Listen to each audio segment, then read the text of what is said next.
Je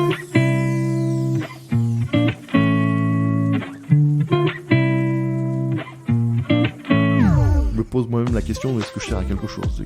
C'est mon moteur de motivation, moi. Donc, où que je sois, c'est est-ce que je suis utile aux gens qui sont autour de moi et à l'entreprise. Mais souvent, ça m'oblige à changer de posture, à changer de positionnement, provoquer des déséquilibres pour entendre le grincement. Et si ça grince pas, c'est que ça bouge pas.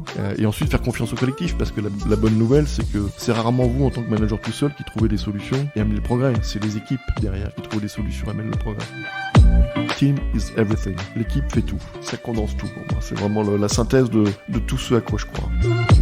Je suis Pierre L'Hôpitalier, cofondateur de Kaibi, société spécialisée dans le digital et le développement applicatif. Ces 15 dernières années, j'ai eu la chance de rencontrer de nombreux CTOs et talents du monde de l'IT qui le sont devenus. Aujourd'hui, je leur donne la parole et ils nous donnent leur vision.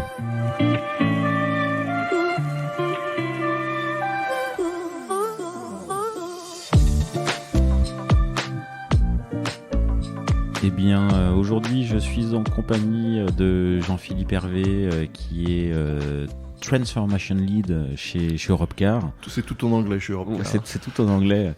Ça me challenge. Hein. J'étais en discussion il y a pas longtemps pour faire un podcast en anglais d'ailleurs avec le CTO de Conto, Aymeric Augustin. Alors pour le coup on a repoussé, mais je sens que ça va me challenger. C'est un vrai challenge. Je peux d'ores et déjà te donner un petit témoignage, même si tu m'as pas posé de questions là-dessus. C'est que même quand on est plutôt bon en anglais, le fait de ne pas pratiquer sa langue maternelle, quand on fait du management et que de plus en plus on est dans un rôle d'influence auprès des autres, la subtilité du langage, c'est quelque chose de capital. Et quand on n'est pas dans sa langue maternelle, on n'a pas le même niveau. Et ça, je le ressens. Je ressens, moi qui parle depuis des années, qui travaille en anglais tout le temps, et je sens bien que j'ai pas encore le même niveau de performance quand je fais du management en anglais que quand je le fais dans ma langue maternelle. C'est quelque chose que que tu éprouves actuellement en fait ? Oui, absolument. Ouais, que je ressens au quotidien et sur lequel je travaille parce que, alors je pense que la langue anglaise en plus n'a pas le même niveau peut-être de richesse ou de finesse que la langue française, et que choisir et peser ses mots quand on parle à quelqu'un, particulièrement quand on donne du feedback, c'est important. Faut bien choisir. Et je sais bien que même si je parle bien en anglais, j'ai pas le même niveau d'efficacité en anglais qu'en français. Ok, bon écoute, ça sera un Donc petit bon challenge. Courage pour toi. Mais, tu sais, je serai pas celui qui parlerait le plus. D'accord. Mais bon, faut que les questions soient quand même compréhensibles. Écoute, ça fait plaisir de t'avoir ici sur le podcast. Ça fait une petite année qu'on en parle depuis que j'ai reçu Thomas Danso notamment, Romain Serra. Je t'ai recontacté après l'épisode de Romain Serra. Ok, oui. Ça fait plaisir parce que ça fait, je pense, 10-12 ans qu'on se croise, qu'on se recroise. Absolument. T'es à des postes où opérationnellement on se voit pas forcément trop par rapport à Kaibi, mais on se connaît depuis un petit moment, ouais. Et ça me fait très plaisir. Après Vente Privée, après SNCF Connect notamment, on va pouvoir évoquer quelques pages de ton parcours. Alors quand on s'est eu au téléphone, je crois qu'on s'est dit que on n'évoquerait pas toutes les pages parce qu'il y en a pas mal, ouais. Et qu'on allait se concentrer sur 3 grandes étapes et puis les 3 dernières. Oui, les plus récentes, oui. Mais voilà, est-ce qu'avant d'y passer, est-ce que tu peux te présenter rapidement ? Alors, j'ai 55 ans, je suis marié, j'ai une fille. C'est bien de démarrer par là, effectivement. Voilà, c'est ce qui compte le plus pour moi, hein, ma vie privée, ma famille. Et je travaille dans la filière du système d'information depuis toujours. En fait, j'ai une formation de développeur. J'ai découvert le développement pendant mes études et j'ai commencé à travailler dans une société de services qui a disparu depuis. Mais surtout, j'ai eu la chance de travailler chez Bouygues Telecom au moment où l'opérateur a été créé. Et j'y ai passé en tout une 15aine d'années, d'abord en tant que prestataire, mais très vite en tant que collaborateur. Et ça a été, le groupe Bouygues et Bouygues Telecom en particulier, a été pour moi une école absolument fantastique, parce que j'y ai découvert une aventure entrepreneuriale à très grande échelle dès le début, Oui, parce que tu étais à l'époque, c'était start-up. Quoi. C'était start-up, ça embauchait une centaine de personnes par semaine quand je suis arrivé, donc c'était déjà très start-up, passé à l'échelle déjà. Ouais. Start-up, mais c'était avec vraiment des moyens. Quoi. Une entreprise, une aventure entrepreneuriale au début, dans un secteur qui était en plein foisonnement et que Bouygues Télécom a disrupté à l'époque d'ailleurs, avec l'invention du forfait notamment. Mais qui était une entreprise où il y avait beaucoup de diversité, des gens qui venaient d'horizons très différents, des gens des télécoms, de la tech, mais aussi des gens qui venaient des métiers historiques du groupe Bouygues, comme le bâtiment par exemple, donc c'était super intéressant. J'avais interviewé Paul Cohen-Scali. Avec qui j'ai travaillé chez Bouygues Télécom pendant longtemps aussi. Hein. Qui m'avait dit cette époque-là était une vraie école de management. Absolument, quoi. Voilà. Et pour moi, ça a été l'occasion toutes ces années de découvrir non seulement le système d'information, la gestion de projet à laquelle j'ai pris goût, mais très vite le management, effectivement, le management des personnes et des équipes qui m'a passionné et pour lequel le groupe Bouygues s'est très très bien formé. Donc ça a été une super école. Donc j'ai commencé par ça. Et au bout d'une quinzaine d'années, arrivé à la quarantaine, j'ai eu envie de me remettre en question, mais vraiment ça partait d'une démarche personnelle. J'avais eu la chance de découvrir les prémices si ce n'est de l'agilité, mais du Scrum, puisque je m'occupais d'équipes de développement, et donc d'expérimenter des manières de travailler un petit peu différentes. C'était très balbutiant, hein. C'était à la fin des années 2000, donc moi je découvrais ça sur le tas en tout cas. Et c'est ce qui m'a incité aussi à m'ouvrir à l'e-commerce, qui était l'internet était une discipline dans le groupe Bouygues Télécom à l'époque, qui était surtout vu comme un canal de contact client moins cher qu'un call center par exemple, pas tellement comme un canal de vente à l'époque. Donc l'e-commerce on n'en parlait pas trop. Mais par contre, tu avais quand même pas mal de boîtes qui commençaient à en parler, à performer sur l'e-commerce, y compris en France, et dont en vente privée évidemment, qui est toujours un fer de lance de l'e-commerce français, ou plus européen même maintenant. J'ai eu l'opportunité, en mettant le nez à l'extérieur, de les rejoindre en tant que responsable du développement. T'as mis le nez à l'extérieur, on est venu te choper le bout du nez. Ouais, comment ça s'est passé? J'ai mis le nez à l'extérieur parce que c'était vraiment une démarche personnelle. J'avais vraiment envie, je me dis, j'ai 40 ans, il faut que je me remette en question. J'étais bien là où j'étais, hein, je n'avais pas spécialement envie de quitter Bouygues Télécom. Mais je me suis dit, il faut absolument que je me remette en question pour apprendre d'autres choses, découvrir d'autres choses et m'accomplir un peu plus dans mon parcours professionnel. Et donc j'ai mis le nez à l'extérieur et je pense que ce qui a intéressé Vente Privée à l'époque, qui s'appelle VP maintenant, c'était mon expérience managériale, plus que les prémices de ce que j'avais pu expérimenter sur l'agilité ou le Scrum.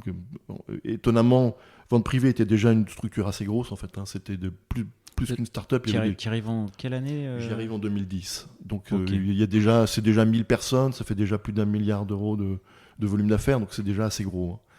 Et justement, ils sont confrontés à des sujets de passage à l'échelle un peu, et notamment dans l'IT, où les travers sont assez classiques, des projets qui n'avancent pas, des clients ou des métiers qui ne sont pas satisfaits, ça ne délivre pas assez vite, c'est pas exactement ce que j'ai demandé, enfin des schémas très classiques finalement. Et la chance que j'ai eue chez Vente Privée, c'est de rencontrer Christophe Rochefol, qui lui aussi avait commencé à goûter à l'agilité, et plus que Christophe Rochefol, des équipes assez jeunes et assez motivées pour oser changer et expérimenter des nouvelles pratiques. Et on a beaucoup, tous ensemble avec ces équipes-là, pratiqué le Scrum, formé des personnes aux différents rôles du Scrum, hein, le PO, le Scrum Master, expliquer tout ça, expérimenter tout ça tous ensemble, commencer les prémices de l'automatisation, ce qui à l'époque, sous l'impulsion de Christophe, qui à l'époque était quand même très très, je pense, innovant, très en avant. Ouais. C'était vraiment, à coup de petits frameworks open source, de commencer à automatiser et les tests et le déploiement. C'était vraiment très très balbutiant, en tout cas en France, je pense. Et grâce à tout ça, on a vraiment changé la donne en termes de delivery au moins, et de perception, de coopération entre les métiers et l'IT sur le delivery. Quand on te propose le poste, t'as une feuille de route, t'as une cible, il faut que tu transformes le SI, il faut que tu transformes l'orga, faut que tu... Non, on le dit pas comme ça à l'époque, on dit accélérer le delivery et changer la satisfaction et la perception des métiers vis-à-vis du projet IT. Donc, c'est ça la cible. Ouais, c'est ça la cible. Peu importe la méthode. Ok, delivery et... accélérer et changer la perception des métiers vis-à-vis de l'IT. Et c'est au travers effectivement des méthodes agiles qu'on a impliqué différemment les métiers, en leur faisant jouer leur propre rôle et un rôle différent dans la relation, donc sortir d'une relation client-fournisseur et commencer à coopérer différemment en appliquant stricto sensu le Scrum tel qu'il était décrit à l'époque et qu'il l'est toujours, parce que ça n'a pas ça peut évoluer. Ouais, ce qui est plutôt rassurant. Tu prends des murs à l'époque ou... Alors on en a pris un vis-à-vis de la prod. C'est-à-dire qu'on a accéléré le delivery, la perception des projets, ce qu'on faisait dans les projets était beaucoup plus accepté, beaucoup plus rapide, mais on n'en voyait pas en prod plus souvent. Et donc là, pour le coup, c'est une vraie frustration, parce que t'as beau délivrer plus vite, si tu n'envoies pas en production au contact de ton client plus souvent, tu ne crées pas de valeur pour l'entreprise. Et donc au final, ça n'est qu'une perception du métier était pas changé à ce niveau-là, à ce moment-là. Oui, vis-à-vis des équipes projet, la perception métier était meilleure. Le projet se vivait mieux, mais vis-à-vis de la valeur réellement créée pour le client, c'était pas meilleur du tout. C'est-à-dire qu'on délivrait les projets étaient terminés, mais le code était dormant quelque part avant de passer en production. Parce que on était encore dans des approches très manuelles, très sécurisées. Alors aussi pour des bonnes raisons, parce que il se trouve que vente privée est un business où les pics de trafic sont gigantesques à l'ouverture des ventes. Donc il y avait aussi à l'époque les problématiques de résilience des systèmes d'information. Elles n'étaient pas explorées comme elles le sont aujourd'hui. Donc on était très prudent aussi dans ce qu'on faisait. Donc, à l'époque, tu n'avais pas de possibilité de cloud, d'autoscaling. Pas du tout. Tu fonctionnais avec Akamai, du CDN. Exactement, c'est du CDN Akamai et effectivement et de l'infrastructure, je veux dire provisionnée à la volée mais manuellement. Donc c'est-à-dire un peu à l'avance effectivement. Donc du dimensionnement qui est pas du tout de l'autoscaling, des choses comme ça. Donc c'était un mur à la fois technique et culturel aussi quand même, faut bien l'admettre. D'ailleurs, Christophe, moi je suis parti après, mais Christophe a poursuivi en installant la démarche DevOps, en prenant lui-même les Ops, je crois d'ailleurs à un moment, pour tirer justement cette démarche-là et un peu obliger, j'allais dire, l'automate à s'imposer en production. La valeur de l'automate, ça n'est que si on utilise exactement le même automate dans tous les environnements sur lesquels on fait du développement, du test, des UAT, puis de la production. Si à un moment on change l'automate, on perd toute la valeur de l'automatisation. Quand tu parles d'automate, tu parles d'un outil Je parle de la chaîne CI/CD, en fait, toute la chaîne d'automatisation et des tests, de toutes les familles de tests et surtout des déploiements. Et du coup, il fallait l'automatiser à l'échelle du SI VP, c'est ça que tu... Oui, alors on l'avait, je dirais, plutôt bien fait avec des solutions open source à l'époque. Mais par contre, c'était utilisé en environnement de dev, en environnement de test, éventuellement en UAT. Mais en production, mes collègues ne voulaient pas en entendre parler à l'époque. Et donc, non, ok, on réceptionne ce que vous nous envoyez, mais on continue à l'installer à l'ancienne. D'accord. Donc tu perds toute la valeur de ce qu'est l'automatisation, qui est la répétition 1000 fois du même geste par un automate. Ça te garantit l'exécution et le déploiement à l'arrivée. Et comment t'as fait pour convaincre Alors, moi, j'ai rien fait parce que je suis parti. C'est Christophe qui, à l'époque, qui effectivement a continué à pousser l'aventure. Et c'est la démarche DevOps qui est arrivée à ce moment-là, qui a commencé à inspirer. On avait commencé à travailler autrement entre les métiers et les devs. Et ben, on a commencé à travailler autrement entre les devs et les ops aussi. Et c'est ce qui a aidé, c'est ce qui a permis ouais. d'aller jusqu'au bout de la démarche. Exactement. Il y a eu d'autres... des difficultés justement quand tu transformes une DSI, parce que là il y avait déjà peut-être 200, 300, enfin c'était combien à l'époque, 200, 300 personnes? Non, c'était un peu plus petit, un peu plus petit que ça, je dirais 200 personnes peut-être. Ouais. Mais à l'époque on parlait pas de transformation chez Vente Privée, ces notions-là, tu vois, on parlait pas de systémique des organisations, des choses comme ça, on était vraiment très balbutiant, très pratico-pratique, ce qui était plutôt bien. Ouais. On expérimentait les choses, on essayait de changer et les rapports humains et les relations au travail pour délivrer plus vite et un jour envoyer en production plus souvent. Mais on parlait pas vraiment de transformation à l'époque. Moi, j'ai commencé à parler de transformation quand j'ai rejoint Gilles de Richemont chez ce qui s'appelait à l'époque voyagesncf.com, qui est devenu Oui SNCF et maintenant SNCF Connect. Et alors du coup, qu'est-ce qui fait que tu fais 15 ans chez Bouygues et là tu changes plus vite du coup? Oui, alors au bout de 4 ans, à l'époque j'en avais pas forcément conscience, mais c'est ce qui s'est révélé pour moi en tout cas être un cycle, parce que j'ai fait plusieurs cycles de 4-5 ans en fait. Justement quand on est sur des sujets de transformation, même si on se le dit pas, je me le disais pas comme ça à l'époque, je pense qu'au bout de 4-5 ans, on a fait un peu le tour de la question, et ça vaut le coup d'amener du sang neuf, des idées nouvelles, des approches nouvelles, de changer un peu, de déséquilibrer un peu les choses pour continuer le mouvement. C'est Gilles de Richemont qui disait souvent ça. Il dit, si vous voulez créer du mouvement et changer des choses, il faut créer du déséquilibre. Et donc ça commence par changer des personnes, prendre des risques. Et donc ça, je suis maintenant assez convaincu de ça. Et donc au bout de 4-5 ans, alors c'est pas forcément moi qui a voulu bouger, mais il se trouve que Gilles de Richemont est venu me chercher. Vous vous connaissiez d'avant? Non, pas du tout. En fait, il cherchait un manager expérimenté pour encadrer des équipes très très jeunes, avec une expérience de l'agilité et de l'e-commerce.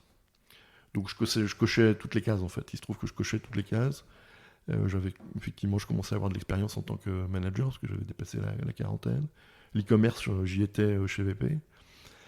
Et l'agilité, je l'avais expérimenté, évidemment. C'est jamais terminé d'ailleurs l'agilité, la transformation.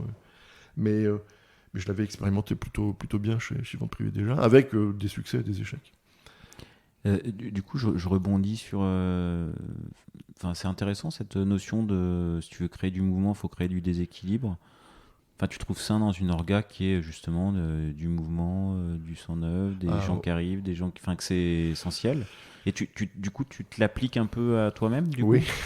Oui. C'est même une dimension assez essentielle de ce que je fais maintenant, c'est de provoquer des déséquilibres pour entendre le grincement, c'est-à-dire que ça bouge. Si ça grince pas, c'est que ça bouge pas. Donc il faut essayer de provoquer des grincements, des frictions entre des personnes, parfois entre des équipes. Pas trop fort, pour que ça ne tombe pas dans le combat. Mais trouver l'équilibre entre on force les choses à bouger. Et là, il y a plein d'approches un peu tactiques qui permettent de faire ça. C'est changer les personnes, réorganiser. Il y a plein de manières de provoquer des déséquilibres pour créer le mouvement. Et ensuite, faire confiance au collectif. Parce que la bonne nouvelle, c'est que c'est éventuellement vous en tant que manager qui provoquez le déséquilibre. C'est rarement vous en tant que manager tout seul qui trouvez des solutions et amenez le progrès. C'est les équipes derrière qui trouvent des solutions, amènent le progrès. La force du collectif qui, dans ce genre de déséquilibre que vous avez éventuellement provoqué, trouve le moyen, le chemin pour se rééquilibrer, mais en ayant forcément avancé, reculé, fait un pas de côté, peu importe le mouvement, mais en ayant bougé en tout cas. Je reconnais un peu dans ce que tu dis des choses que tu as peut-être transmises, qu'il avait en lui, mais que tu as transmises à Romain Serra, parce que je crois le titre de son épisode, très très orienté collectif, justement, la force du collectif, quoi, effectivement. Je ne sais pas si je lui ai transmis les choses, mais quand on fait du management, il y a un moment où non seulement on se convainc et on constate que le collectif est plus fort et que la diversité est encore plus forte. Et du coup, alors, j'ai l'impression que c'est plutôt toi dans ta carrière qui a plutôt initié la démarche de te mettre de créer, de partir. Est-ce que c'est arrivé que ça soit dans l'autre sens, qu'il y ait un manager à toi qui veut créer du déséquilibre en te disant c'est peut-être le moment de partir ailleurs pour toi et pour la boîte, quoi. Alors partir ailleurs pas forcément, mais Gilles Desrochemont avait a toujours, je pense, cette qualité-là, de provoquer des déséquilibres autour de lui pour inciter ses équipes à changer, à s'adapter, à trouver des solutions, à avancer. Donc il est celui qui m'a appris ça, qu'il fallait Donc il est arrivé, j'ai un souvenir en tête où il a provoqué une réorg il m'a incité fortement à réorganiser mon équipe de delivery chez Wii SNCF. Il m'a même recommandé quelqu'un que je souhaitais pas forcément prendre au début. Je peux la citer parce que c'est devenu une amie et qu'elle est bourrée de talent. C'est Laurence Jardin. Et en forçant un peu ça, sans excès, mais en le forçant quand même un peu, il a changé la donne pour mon équipe et pour moi. Donc il a créé des conditions où il s'est avéré que Laurence a été la bonne pièce au bon moment, avec une richesse incroyable, une diversité supplémentaire, et que l'équipe de delivery à ce moment-là s'est déployée, s'est décuplée et a largement progressé. Mais il a fallu que ça grince un peu. Oui, la pulsion du changement, c'était Gilles qui l'avait donné, et s'il ne l'avait pas fait, j'aurais peut-être pas fait ce mouvement-là, ou en tout cas pas à ce moment-là. Il a imposé ou il a fortement suggéré? Il y a eu une tactique. C'est là qu'il faut. C'est là qu'il y a une dimension tactique dans ces choses-là. C'est-à-dire qu'il faut surtout pas l'imposer. Ça marche jamais comme ça. Donc c'est de la suggestion, de la discussion, du partage, d'échange d'idées, de l'incitation effectivement, éventuellement un peu forte par moment. Ça peut valoir le coup de temps en temps d'utiliser le poids de la hiérarchie, mais c'est une corde parmi d'autres à son arc. Donc il l'a bien fait. Et j'ai appris de ça. C'est-à-dire que moi j'essaye effectivement de reproduire ce genre de choses différemment à chaque fois, mais de provoquer autour de moi, si ce n'est dans mes équipes, mais autour de moi, des conditions qui vont amener du changement. Il me semble que Thomas Nanceau, qui était dans tes équipes, c'est un souvenir, me disait que tu étais un peu à l'initiative chez SNCF Connect du lancement du pôle de développement à Nantes. Alors, c'est lui qui a été à l'initiative. Alors, je l'ai soutenu, mais c'est lui qui a été à l'initiative. Pour le coup, moi, c'est peut-être mon cerveau qui me joue des tours, mais il me disait, je pense que c'est dans le podcast, il me disait un jour, Jean-Philippe Hervé dit, ça serait pas inintéressant de lancer un truc à Nantes, tout ça, pour développer, pour le recrutement, pour tout ça. Et 6 mois plus tard, c'est lui qui est revenu te voir en levant la main, et t'as soutenu le truc. Est-ce que t'avais l'idée et c'était donner les conditions de déséquilibre, justement? Non, mais je l'ai soutenu dans son enveloppe en tant que patron du pôle de développement qui était là-bas. Mais la création du pôle, l'envie de s'implanter à Nantes, c'était plutôt lui. C'était lui, c'était lui. Ah d'accord, c'est lui qui a poussé et toi t'as plutôt soutenu. Moi j'ai soutenu, je l'ai aidé, mais l'initiative c'est lui, je pense. D'accord, ok. Et alors du coup sur l'expérience Connect, entre tes zéros et puis tes départs, entre la cible qu'on te donne, la feuille de route, ce que tu fais, ce que tu transformes, c'est quoi? Ma première action, c'est de dire que c'est une aventure extraordinaire. C'est-à-dire que c'est 5 ans pendant lesquels, là pour le coup, on parlait vraiment de transformation. Ça, c'était dès le départ, quoi. Oui, c'est quasiment fiche de poste. Je me revois passer mon entretien avec Jules Desrochemont et on dessinait déjà tous les deux ensemble pendant l'entretien des orgas, des méthodes de travail, des choses comme ça. Donc et du système d'information, tu vois, donc des cromards d'architecture, des choses comme ça. Donc dès le début, il y avait ce souhait de faire bouger des lignes, et dans le système d'information lui-même, pour le faire progresser, et dans l'organisation, voire même la culture. Je pense même que dès le début, on parlait de la culture de l'entreprise et de l'équipe qui était sous la responsabilité de Gilles. Et donc c'est, je dirais, 5 ans de progrès continu, avec chaque année des étapes de montée en maturité supérieure. Donc on a commencé par...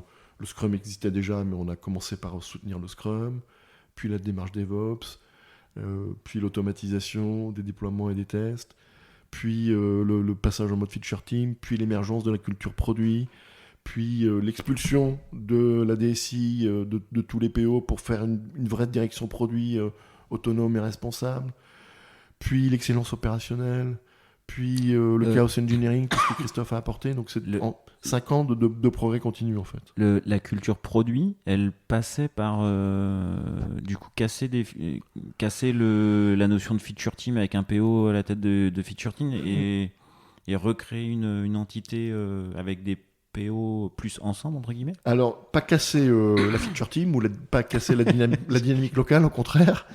Mais par contre, professionnaliser le produit, oui, c'est-à-dire au point de dire à un moment, il faut que ça sorte de notre département et que ça devienne un département indépendant, au même titre, avec la même autorité, au même titre que l'IT.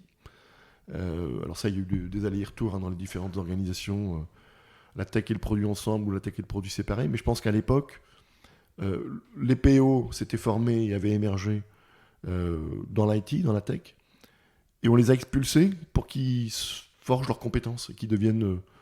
c'est le moment où on parlait beaucoup de la culture produit et de professionnaliser le produit, et on les a, en faisant ce mouvement-là, qui est un mouvement d'orga, on leur a donné la chance de devenir plus forts, en fait, hein, et donc de créer leur propre communauté de discipline et de grandir de ce point de vue-là. Et ça nous a aidé à passer à l'échelle. Et qu'est-ce que tu mets... Tu as énuméré beaucoup de choses avant. Qu'est-ce que tu mettais derrière l'excellence opérationnelle ? L'excellence opérationnelle, c'est derrière les pratiques du lean management, par exemple. C'est comment amener sur des pratiques de travail qui sont établies la conscience et l'envie du progrès. Il y a des méthodes qui permettent ça,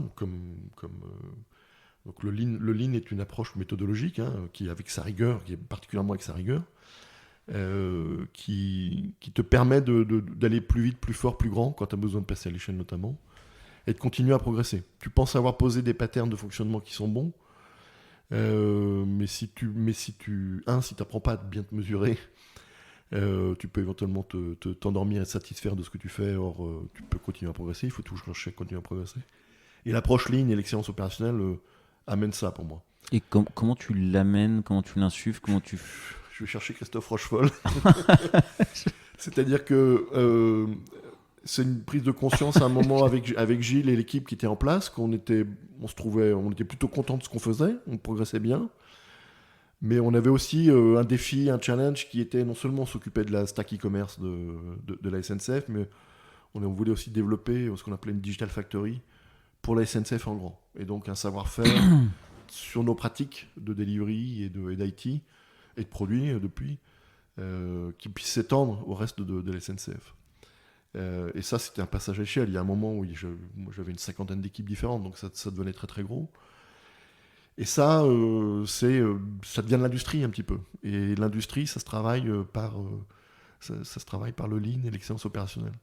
Et Christophe, qui venait de la qualité et qui avait cette culture-là et cette expérience-là, je l'ai présenté à Gilles et tout de suite, ça a fonctionné. Ça a fité, quoi. Et grâce à lui, les 2 années qui ont suivi ont été des années de progrès. Et c'est lui qui a introduit justement l'excellence opérationnelle, le chaos engineering, la sûreté de fonctionnement, voilà, tout un tas de...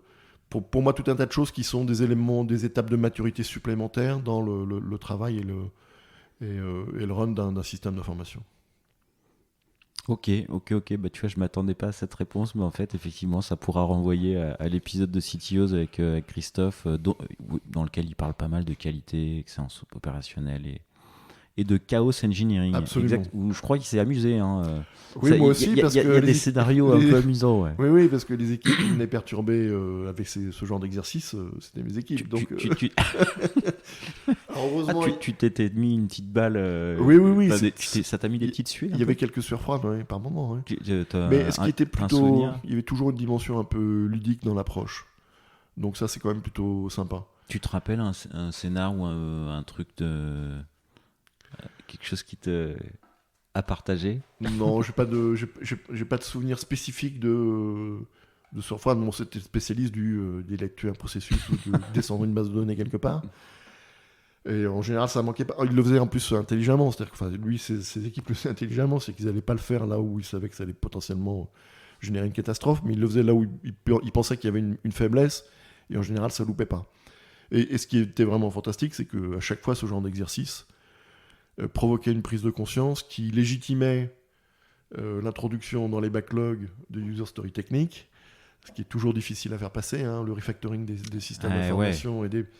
Quand on veut... C'est une bonne manière de faire passer les chantiers techniques, le chaos engineering. Voilà, il fut un temps, moi j'ai connu ça dans mes vies précédentes, il fut un temps où malheureusement un gros incident en prod provoquait des prises de conscience qui permettaient de faire de réformer les systèmes d'information. Il vaut mieux pas attendre les gros incidents, il vaut mieux s'entraîner et se les provoquer soi-même pour provoquer cette prise de conscience dans de bonnes conditions. Et est-ce que... j'imagine l'une des difficultés, c'est également que les équipes aient la culture de l'exercice, parce que sinon ça peut quand même être un peu mal pris par les équipes de dire ok, On a fait un exercice, la base elle est tombée, c'est un peu ma faute. Ouais, mais il y avait déjà. Comment t'évites le côté un peu culpabilisant qu'il peut y avoir derrière? Alors, il se trouve qu'il y avait déjà chez nous, comme dans beaucoup de grosses boîtes, quand même, une culture de la sécurisation des plans de sécurisation, ce qu'on appelle les disaster recovery, des backups, des choses comme ça, qui en général, par le biais des équipes de sécurité, font l'objet quand même d'exercices à grande échelle, au moins une fois par an dans les entreprises. Qui implique à la fois les métiers et l'IT, mais comme l'IT est un peu partout maintenant, forcément. Donc la culture, elle existe déjà un peu. C'est-à-dire la culture de... Il faut faire un exercice pour se préparer au pire. Il vaut mieux le faire soi-même que de subir. Cette culture-là, elle existait déjà un peu. Donc le fait de l'organiser à plus petite échelle, de manière plus pointue sur des choses très précises, mais en le faisant sur des choses qui concernent directement les équipes et qui les intéressent, et qui sont un peu des challenges, un peu des défis. C'est le côté ludique un peu de la démarche. Ça marche plutôt bien. Les gens achetaient assez vite et assez bien l'exercice. Ok, bon, moi je crois que sur la partie SNCF, tu as donné une bonne overview de. Il y a d'autres choses sur lesquelles tu as impulsé du changement? Alors, je pense qu'un des éléments qui est intéressant pour moi, en tout cas, qui est au-delà des progrès qu'on a fait dans l'efficacité du delivery ou. En 5 ans, on est passé d'une stack qu'on mettait en production avec du release management 4-5 fois par an à des mises en production quotidiennes, tu vois, évidemment des incréments beaucoup plus petits, mais une efficacité. Et pourquoi pas le vendredi soir? Et pourquoi pas le vendredi soir, par exemple. ça reste des choses qui, à mon avis, il faut pas trop faire. Hein. Mais même avec des bons automates. Au-delà de ça, moi, ce que j'en retire et qui a été un enseignement pour moi et un motif de satisfaction est plus sur l'évolution de la posture managériale et notamment le lâcher prise des managers. C'est-à-dire qu'au fur et à mesure qu'on mettait en place des équipes de plus en plus autonomes et responsables et qu'on formulait auprès d'elles des exigences de progrès, d'efficacité et qu'on mesurait tout ce qu'on faisait à la fois en termes de productivité dans les équipes mais évidemment dans ce qu'on envoyait en production et au contact de nos clients. Cette culture de la mesure, elle a aidé les managers qui avaient pour habitude historiquement, je veux le dire avec une certaine franchise, mais de penser qu'ils savaient ce dont les clients avaient besoin, de se rendre compte que eux comme moi, on se trompait tous, c'est-à-dire que personne ne sait ce dont le client a besoin. Ça a permis de passer à une étape où on va commencer par demander au client ce dont il a besoin. Mais même ça suffit pas. C'est-à-dire que même le client lui-même, en fait, il ne sait pas ce dont il a besoin. Et à arriver à l'étape ultime qui est la mesure. Et quand tu arrives à toucher à la mesure et à prouver par des faits que ça performe, ça performe pas d'un point de vue commercial au client, et ben là, tu commences à pouvoir lâcher prise. Et donc, à permettre aux équipes de se libérer et de performer et d'être pleinement autonomes et responsables.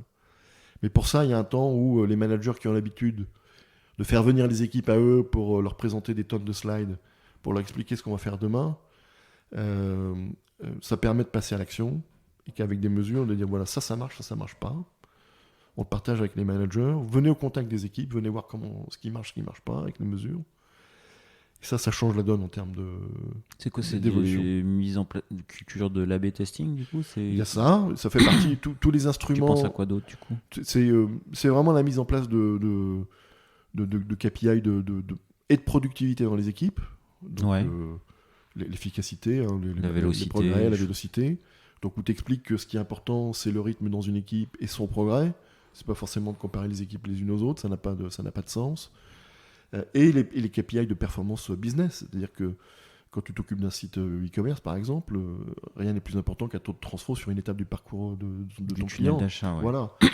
Et donc tout le monde a un avis sur la manière dont devrait être fait le site e-commerce, où il faut mettre les boutons, les couleurs, les machins, mais en fait personne ne sait. Il faut essayer, tester et mesurer. Et ça, c'est ce qui change la donne dans le lâcher prise managérial. C'est ce qui détend les managers ensuite sur le fait qu'on leur dise arrêtez de nous dire ce qu'il faut faire, venez voir ce qui marche et ce qui marche pas. Et du coup, c'est quelque chose que tu as impulsé dans la culture des managers dans tes équipes? Impulser, en tout cas, c'est quelque chose qu'on a réussi à déployer en commençant petit. C'est toujours pareil, hein, tu commences petit par faire des étapes, par faire des preuves, par rassurer certains managers, par trouver ceux qui commencent à te faire confiance. Et par l'exemple, tu fais grandir le truc. Et c'est ce qui, au final, moi, me fait dire on peut réussir à changer les entreprises au travers d'une démarche qui vient du système d'information. Et alors pourquoi j'ai l'impression que l'aventure, là tu as commencé par dire SNCF Connect, 5 ans, superbe aventure, tout ça, machin. L'impression que les choses avancent, que tu aurais pu continuer à impulser, proposer des choses. Qu'est-ce qui fait que tu crées un déséquilibre ? Je pense que c'est un effet de cycle personnel, c'est ce que je te disais tout à l'heure. Je pense qu'arrivé au bout de 5 ans, j'ai un peu l'impression d'avoir fait de la question. Je suis bien dans ce que je fais, je suis super bien avec les équipes, on s'entend super bien. On bosse bien, je pense. Mais à titre personnel, je me dis, il faut que je me remette un petit peu en question. Et comme vraiment, là, pour le coup, j'ai pris conscience que ma valeur, elle était dans la transformation des équipes, des systèmes d'information. Et par ce biais-là, aider les groupes et les entreprises à se transformer elles-mêmes, j'ai envie de pousser cette logique-là. Tout en me disant, c'est difficile à expliquer parce que c'est pas très tangible, hein, comme valeur. Ce qui fait qu'en permanence, d'ailleurs, je me pose moi-même la question, est-ce que je sers à quelque chose ? C'est mon moteur de motivation, moi. Donc, où que je sois, c'est est-ce que je suis utile aux gens qui sont autour de moi et à l'entreprise qui m'emploie. Mais souvent, ça m'oblige à changer de posture, à changer de positionnement, parce que je pense que je vais être plus utile en changeant de rôle ou de positionnement. Et arrivé au bout d'un cycle, je me dis comment je peux pousser ça un petit peu plus loin. Et à la SNCF, j'avais, même si on a beaucoup avancé sur la démarche DevOps, et beaucoup progressé en envoyant en production beaucoup plus souvent, on était satisfait de ça. Il n'empêche que j'avais constaté, moi en tant que manager, que pour les équipes Ops IT, c'était très difficile le changement. Ils étaient pris entre deux, en tenaille un peu entre des évolutions de méthode poussées par l'agilité et la démarche DevOps qui changeaient les pratiques, et des évolutions, ce que j'appelle des évolutions de matière, c'est-à-dire la matière dont ils ont l'habitude de s'occuper, qui est l'infrastructure, avec évidemment l'émergence du cloud et des solutions SaaS, leur matière première, elle était en pleine révolution également. Et donc, psychologiquement, pour les équipes IT-Ops, je me disais, mais c'est pour eux que le changement est le plus radical, le plus dur. Et je comprends que ce ne soit pas facile. Et donc, j'avais envie de les soutenir et de les accompagner. Et donc, j'ai émis l'idée de dire, et si j'allais faire de la transformation, après avoir fait pendant 25 ans du delivery, en prenant un rôle de patron des opérations, pour voir si je peux mieux aider la transformation des équipes IT-Ops et tirer une transformation d'entreprise plus vite que je ne le fais en la poussant depuis le delivery. Et donc j'ai souhaité expérimenter ça. J'ai testé l'idée auprès de certains de mes anciens patrons et managers en qui j'avais confiance. François Darmandy, qui est toujours dans le groupe Bouygues, et Gilles de Richemont, qui j'ai testé l'idée, qui lui était parti chez Accor. Et non seulement aimé l'idée. Alors ils m'ont tous les deux regardé avec des grands yeux en disant on voit jamais un mec du delivery qui a envie de passer aux ops, c'est rare. Moi j'en connaissais un, c'était Christophe, mais ils ont trouvé l'idée intéressante et ils ont dit pourquoi pas. Et très vite Gilles m'a dit mais non seulement ton idée est intéressante, mais tu vas l'expérimenter avec moi chez Accor. Et donc j'ai rejoint Gilles chez Accor. Qui était venu te chercher de VP pour oui. Mais là, pour le coup, c'est moi qui suis venu vers lui avec une idée nouvelle et l'idée l'a séduite au point qu'il m'a embarqué dans l'aventure Accor. Et j'ai découvert alors une entreprise fascinante, hein, un business finalement très ressemblant. Je sortais de la mobilité avec la SNCF. Je rentre dans ce qu'on appelle l'hospitalité avec le groupe Accor, qui est un business à la fois en fait très similaire. C'est vraiment le monde des services avec des systèmes d'information très semblables en fait, hein, et des préoccupations très semblables que ce que je vivais à la SNCF, c'est-à-dire un central de réservation historique qui fonctionne bien mais qui n'est pas du tout prêt pour et la vie de l'internet et la scalabilité, tout ce qui va avec, et donc qui souffre en production parce qu'il n'a pas été conçu pour vivre ce qu'est la vie du service aujourd'hui dans un monde digital. Mais donc c'était des schémas, organisationnels et systèmes d'information très similaires à ce que j'avais vécu à la SNCF. Mais je prends une position différente et j'essaye de tirer une transformation avec l'ambition de la tirer plus vite que je ne l'ai poussée depuis le dev. Bon, je peux tout de suite te dire que je ne suis pas allé plus vite du tout.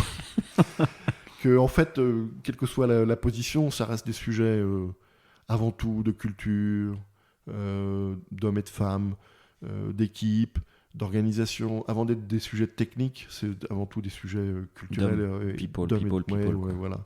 Et que ça prend du temps, quel que soit...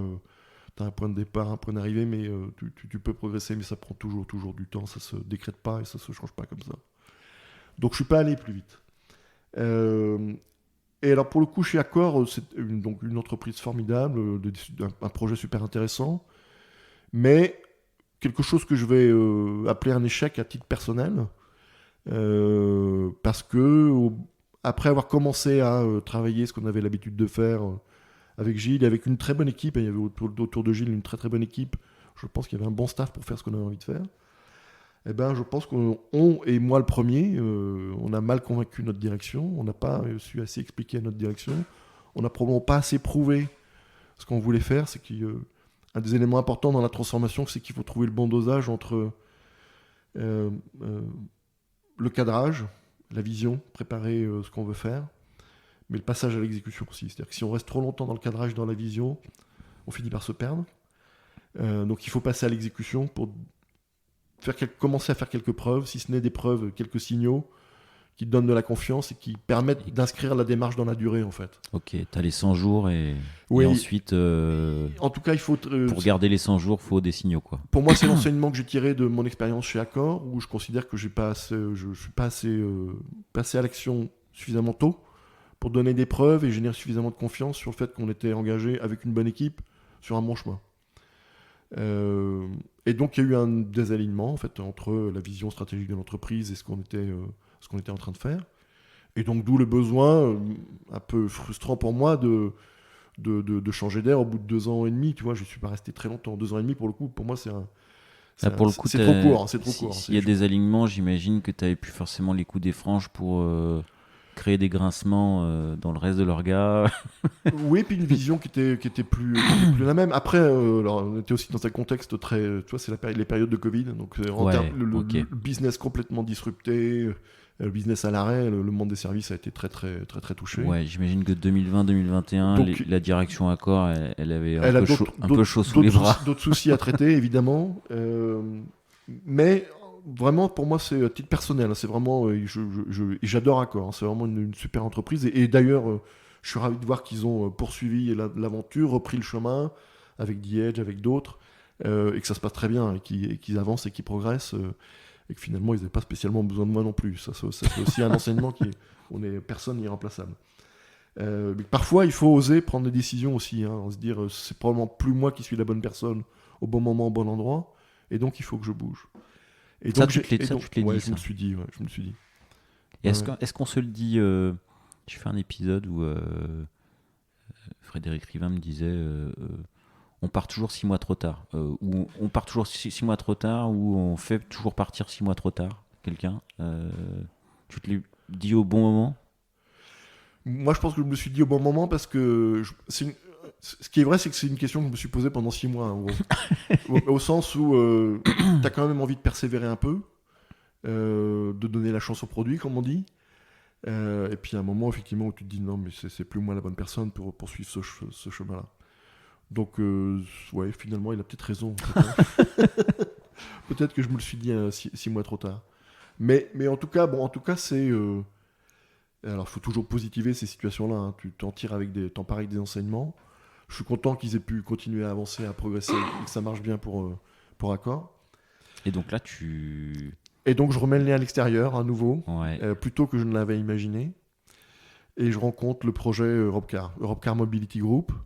Donc je retourne dans la mobilité, qui est quelque chose qui me passionne. D'abord parce que c'est vraiment un secteur qui est en pleine révolution, qui potentiellement est un secteur qui doit contribuer à l'amélioration de nos conditions de vie au travers de la sustainability, comme on dit, et l'écologie. Et donc, je suis content de rejoindre un acteur de la mobilité qui a cette conscience-là et qui a envie de contribuer à ce changement-là. Et dès le début, je le sens. Je suis content de trouver des patrons qui ont envie du changement, clairement, et qui l'affirment. Je suis content de trouver une équipe qui est déjà en place et qui a l'air plutôt bien. Et je suis un petit peu inquiet au début, mais content quand même de trouver un état des lieux qui est très très complexe. En fait, le groupe Europcar Mobility, c'est un groupe qui historiquement s'est construit avec plusieurs marques maintenant. Des marques de location de véhicules, des marques de car sharing, qui fonctionnent toutes plutôt bien, mais qui ont toutes leur propre système d'information historique. Il y a combien de SI ? Il y en a au moins 5. Donc, qui fonctionnent de manière séparée ? Oui, assez séparée. D'accord, ok, pas de synergie. Non, oui, très difficile à faire. Et moi, j'arrive à un moment où il y a une tentative de cette nature-là, d'ailleurs, de fusionner deux des systèmes d'information qui sont les plus importants. Qu'à mon avis, une tentative qu'il fallait faire, parce qu'il faut se donner la chance de capitaliser sur un des produits qu'on a, une des souches qu'on a.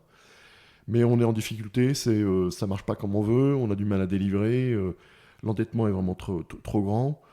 En plus, on essaye de faire ça au milieu de tout le reste, c'est-à-dire quand tu veux conduire une transformation à long terme et le mettre dans la même gouvernance que les sujets plus court terme, plus business, c'est difficile, particulièrement là encore pour une société dans le monde des services qui elle aussi a été exposée à la période de crise qui a été le Covid. Donc c'est un peu difficile. Et donc là, on prend la décision d'arrêter le chemin sur lequel on est.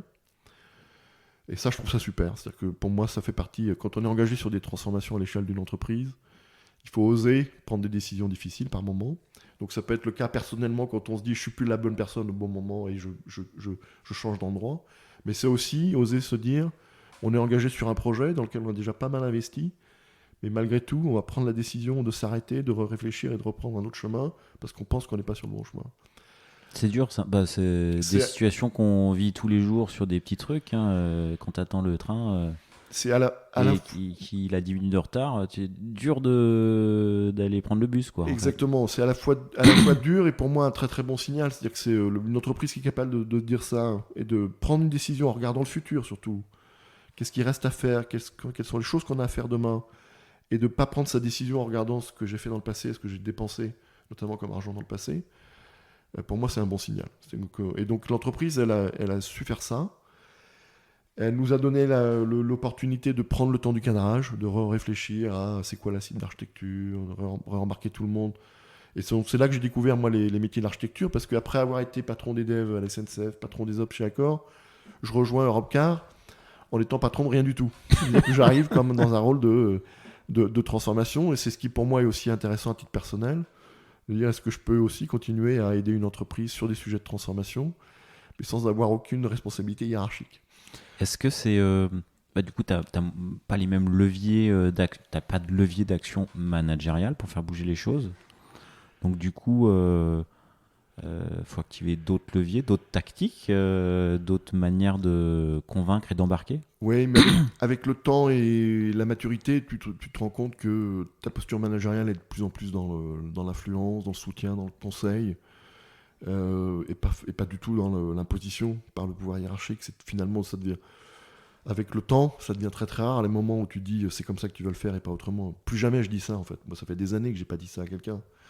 Donc finalement, ça vient assez naturellement que de se dire je suis dans l'influence. D'où les subtilités du langage dont je t'ai parlé au début. Je suis dans l'influence et donc je dois pouvoir influencer plus largement une entreprise. C'est aussi là l'intérêt du poste, c'est que je ne me concentre pas simplement sur les devs ou sur les ops, ou sur la qualité ou sur la sécurité. J'essaye d'être au contact de tout le monde et d'apporter du conseil, du soutien et de créer les conditions pour qu'on évolue, on progresse et qu'on trouve le chemin pour réformer les systèmes d'information, qui est ma première mission. Je suis en charge de la transformation des systèmes d'information d'abord. J'ai conscience de l'enjeu que ça peut représenter pour l'entreprise, mais mon rôle premier, c'est d'être sur la transformation des systèmes d'information. Et le fait que tu sois aligné avec la direction, j'imagine que ça donne aussi un peu sans avoir la posture managériale, il y a une envie de la direction d'aller dans une direction et tu es soutenu dans cette posture aussi. Oui, je suis soutenu, c'est capital. Et même s'il y a du turnover, dans des groupes comme les nôtres, il y a des changements. Il se trouve que nous, on a changé d'actionnaire il y a un an, donc forcément, il y a un peu de, il y a un peu de renouveau avec ce genre d'étape, mais il y a de la continuité dans cette vision-là et l'envie d'avancer. Il y a aussi, et c'est ça ce que j'aime chez mes dirigeants aussi, le monde, il y a le timing pour un certain nombre de choses. Donc par exemple, en sortie de crise dans les sociétés de services, on s'est d'abord concentré sur comment on réactive des leviers de création de valeur avant de se poser les questions de transformation du SI à plus long terme. Et donc on s'est concentré sur des éléments de création de valeur plutôt, tu vois, des orientations un peu stratégiques pour l'entreprise. Ce qui est super intéressant, ce qui permet de réaligner tout le monde. Et ensuite, de dire, voilà, maintenant on peut prendre le temps du recul et de la réflexion, travailler les cibles d'architecture. Donc moi j'ai découvert, donc je suis pas resté tout seul longtemps quand même, j'ai travaillé beaucoup avec l'équipe d'architecture d'entreprise, et j'ai découvert ce métier-là que je côtoyais depuis toujours, mais que je n'avais pas pratiqué de très près, qui fait partie des métiers qui ont besoin de se remettre en question aussi et de s'adapter à des organisations plus agiles et différentes, et c'est pas facile. Mais qui sont des métiers essentiels pour moi. Et je prends conscience de ça, c'est-à-dire qu'avant de se relancer et de passer à l'action, parce que moi je suis archi convaincu qu'il faut absolument passer à l'action pour donner des signaux et rassurer et mesurer. Pas trop tôt ni trop tard. Mais pas trop tôt ni trop tard, il faut pas non plus rater l'étape de cadrage, c'est-à-dire que prendre le temps de la réflexion pour faire travailler le collectif sur un alignement commun, une vision commune, sur des sujets d'architecture. Quand je parle d'architecture, c'est autant d'architecture business que système d'information d'ailleurs. Hein. Quelles sont les capacités dont on a besoin, quelles peuvent être l'évolution de nos business et de nos business models, quelles sont nos faiblesses aujourd'hui, qu'est-ce qu'on doit améliorer dans notre efficacité commerciale à proposer de nouvelles offres, dans la recombinaison des parcours clients, des choses comme ça. Tout ça, c'est des trucs qui sont soutenus par le système d'information, mais qu'il faut réussir à formuler collectivement d'un point de vue vision d'abord. Donc on a pris ce temps-là, le travailler, on s'est fait challenger et tout. Mais à un moment, il faut passer à l'action. Et donc là, je suis dans la période où on passe à l'action avec une approche nouvelle. Là, ça y est, t'es dans quelle étape là du coup? Là, on est vraiment en train de on a constitué l'équipe. Il y a une équipe qui s'est constituée. Elles ont un cadre assez clair, des objectifs assez clairs. On se met dans une démarche très MVP, hein, même si on s'appuie plus sur des solutions sur étagère. On se donne 6 mois pour arriver à des conclusions, des mesures, des preuves. Des conclusions aussi, parce que quand tu travailles je reviens toujours à cet équilibre qu'il faut trouver entre de la vision, de l'exécution, de l'implémentation avec des mesures, mais aussi des études. C'est-à-dire qu'il faut continuer à poursuivre des études. Tu peux pas tout prouver instantanément en quelques mois. Tu peux pas tout faire. Tu as quand même une partie de ton temps qui s'inscrit dans le temps long, il faut continuer à étudier, tu commences à être dans l'action. Trouver des moyens de faire du stress test de ton architecture d'un point de vue théorique, tu vois. Donc il faut trouver le bon équilibre entre tout ça. Parce que si tu restes trop longtemps dans le cadrage, éventuellement tes dirigeants peuvent perdre confiance et te dire mais en fait il n'a rien produit, ce qui est vrai. Donc il faut réussir à passer à l'action. Pour passer à l'action, il faut les convaincre de créer les conditions pour le faire. Créer les conditions pour le faire, c'est se mettre en conditions réelles. Donc sur un scope réduit, un petit périmètre, mais essayer de se mettre en conditions réelles, c'est-à-dire au contact du client. Et du coup, là, si on se reparle dans 6 mois, tu as testé, invalidé quelles hypothèses de travail, c'est quoi la cible à 6 mois pour toi là? La cible à 6 mois, c'est d'avoir testé sur un scope réduit, mais en conditions réelles, c'est-à-dire vraiment au contact de nos clients. Donc sur 1 ou 2 stations, par exemple, dans le groupe. Une nouvelle stack technologique, on va le dire comme ça. Comme on fait sur un scope réduit, ça veut dire qu'on a accepté de sacrifier une partie de notre business dans ces endroits-là parce qu'on ne peut pas tout couvrir. Donc fonctionnellement, on n'est pas au même niveau de richesse que nos systèmes legacy. Mais on le teste de ce point de vue-là. Et en même temps, on conduit des études qui nous permettent de dire non seulement la stack, elle fonctionne, on a prouvé qu'elle fonctionnait, on a des bons éléments de mesure, mais on a fait l'introspection de cette stack, des solutions qu'on a assemblées, pour dire elle est prête pour le futur aussi. Et on peut parler des choix qui ont été faits pour ce test-là? Non, je ne peux pas forcément te citer les solutions. Ce que je peux juste te dire, c'est qu'on est dans une approche où on va essayer d'assembler plus de solutions sur étagère qu'on ne le faisait par le passé. Et donc être dans une ingénierie un petit peu différente, et où les enjeux pour nos équipes en termes d'ingénierie vont être plus dans la capacité à intégrer ces solutions-là et à orchestrer ces solutions-là et à le faire d'une manière intelligente pour qu'effectivement on ait la flexibilité, la composabilité dont on va avoir besoin demain, la scalabilité aussi. Donc sur étagère, on est quand même dans une démarche de s'il y a des choses qui peuvent être utilisées par tu disais qu'il y avait 5 SI différents, il peut y avoir des choses qui sont utilisables par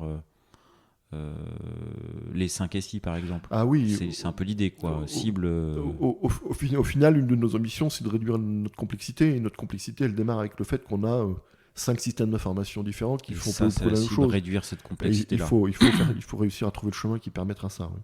Ce qui va prendre des années, hein, c'est toujours pareil. C'est-à-dire qu'il faut aussi expliquer qu'il faut passer à l'action sur un temps court pour faire des preuves, mais aussi expliquer à tout le monde que ça va prendre des années pour changer les choses après. Si les conclusions sont bonnes, le changement et la transformation en vrai, elle va prendre quelques années. Et donc là, on est passé à l'action, et donc là, moi, je passe beaucoup de temps non seulement à créer les conditions pour que l'équipe passe bien à l'action dans ce cadre-là, et ça démarre plutôt bien, mais je passe aussi beaucoup de temps à m'occuper de tous mes collègues, tous les enthousiastes qui voudraient sauter dans l'aventure tout de suite, et à qui il faut dire... Tout le monde ne peut pas sauter dans l'aventure tout de suite, il faut qu'on démarre petit, qu'on fasse des preuves d'abord. Ah oui, parce que toi, tu attires du monde parce que tu fais du neuf, là. Oui, quand tu crées ce genre de déséquilibre, justement, tu as la moitié des gens qui sont des enthousiastes et la moitié des gens qui sont inquiets, à juste titre. Peut-être un tiers, et puis un tiers de peut-être ceux qui sont frustrés de ne pas pouvoir sauter dans le nouveau bateau. Oui, voilà. Dans les enthousiastes, il y en a une partie qui voudrait sauter dans le bateau tout de suite. Et à qui il faut expliquer qu'il faut d'abord qu'on fasse des preuves en petit et que leur valeur viendra, mais leur valeur elle viendra un petit peu plus tard. Et que de toute façon, si ce chemin s'avère être le bon, il y aura de la place. Il y aura de la place, ça c'est sûr. Et il y aura besoin de tout le monde. Donc je suis dans cette étape-là en ce moment et c'est passionnant. C'est fantastique. Ok, bon, j'ai l'impression qu'on pourrait s'en reparler dans 2 ans, par exemple. Il faudra que je te dise qu'est-ce que ça a donné, quels sont les enseignements, parce que c'est toujours pareil aussi. Hein, tu t'engages dans quelque chose, ce qui se passe 2 ans ou 3 ans après n'est jamais ce que tu as imaginé, ce que tu avais raconté au début. Mais c'est pas grave, ça. L'important, c'est pas grave. C'est de créer eu un bon chemin. Ouais, voilà, de s'engager sur le chemin, d'avoir bougé et de savoir s'adapter en cours de route, toujours. Eh ben écoute, prenons date pour dans 2 ans et avant de se retrouver dans 2 ans, ça peut être le moment de basculer sur quelques dernières questions qui sont désormais devenues classiques sur CTOs. Est-ce que tu as un ou des proverbes, des expressions, maximes qui t'accompagnent? Alors j'en ai une qui reste accrochée à moi depuis toujours, qui est très courte en anglais, et qui est « Team is everything ». L'équipe fait tout. Et l'auteur de cette citation, c'est Greg Popovich, qui est un coach de basket NBA. Moi, je suis très inspiré par les coachs sportifs. Ah bah d'ailleurs, quand on est rentré à KU. Et celle-là, pour moi, Team is everything, ça condense tout. Pour moi. C'est vraiment la synthèse de tout ce à quoi je crois. Ok. D'autres? Non, c'est la principale. C'est celle qui t'accompagne, quoi. Ouais. Est-ce que tu as un surnom ou des surnoms qu'on te donne dans les équipes ou que te donnait ta maman? Alors, tu le partageras pas, celui-là? Si, je peux. Ma maman, elle m'appelle Filou. Mais j'ai pas de surnom, en tout cas je ne les connais pas. Si m'en ont donné, ils s'en sont bien cachés. Ils ont peut-être bien fait. J'ai beaucoup de diminutifs en fait, comme j'ai un prénom composé, plus un nom de famille qui se trouve être un prénom, j'ai beaucoup de diminutifs par contre. Ok. Et tout me va bien, j'ai aucun souci. Ok, ça marche. Est-ce qu'il y a un titre que tu donnerais à cet épisode? Je pense que je l'ai évoqué dans l'interview, c'est la transformation des entreprises au travers de la transformation des systèmes d'information. Waouh, ça fait un peu long. C'est un peu long. T'aimerais un truc autour de la transfo, quoi. Ouais, la transfo impulsée par le SI. Pour moi, c'est vraiment... Ok. Alors, je travaille un titre dans ce sens. Je t'en propose un autre qui n'a rien à voir. Vas-y. Parce que j'ai bien aimé... c'est pas naturel comme propos et comme idée, mais je trouvais que ce qui ressortait, c'était les bienfaits des grincements ou l'importance des grincements ou quelque chose. C'est pas naturel comme idée, je trouve que tu l'as bien fait passer, donc j'avais envie de te proposer quelque chose autour de ça, pas forcément autour de la transfo. Ça me va bien aussi. Ça te va bien aussi? Ça me va bien aussi, c'est très bien. Quoi qu'il arrive, il faut que ça bouge. Et donc le déséquilibre et les grincements pour toi, sont nécessaires et des bons signaux. Pour la transfo, quoi. Oui, absolument. Okay. Est-ce que... est-ce qu'il y aurait une dernière question que je t'aurais pas posée, que tu aimerais que je te pose? Voilà. Non pour aujourd'hui, mais ce sera celle que tu me poseras dans 2 ans quand je reviendrai et que je te raconterai. Donc les questions où tu pouvais pas forcément. Les questions que je peux pas encore te poser. Quoi. Exactement. Ok. Écoute, je vais m'en préparer quelques-unes et je te remercie encore d'avoir accepté l'invitation puis d'avoir franchi le pas parce que je sais que tu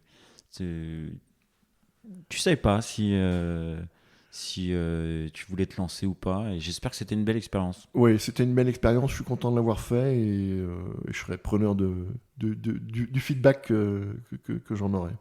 T'auras quelques feedbacks de copains je pense. C'est sûr. À très bientôt, merci beaucoup. Merci Pierre.